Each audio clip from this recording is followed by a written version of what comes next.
Welcome to పూరా local news. BJP BRS కలిసి ఎమ్మెల్సీలు గెలిచారని మంత్రి పొన్నం ప్రభాకర్ అనడం రాజకీయంగా దిగజారు మాటలే అని కరీంనగర్ మాజీ మేయర్ సునీల్ రావు అన్నారు.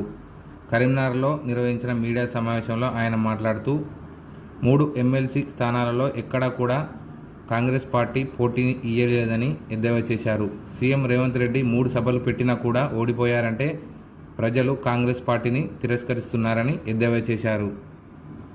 మంత్రి పొన్నం ప్రభాకర్ మంత్రి స్థాయిలో ఇలా దిగజారుడు మాటలు మాట్లాడడం సిగ్గుచేటని అన్నారు.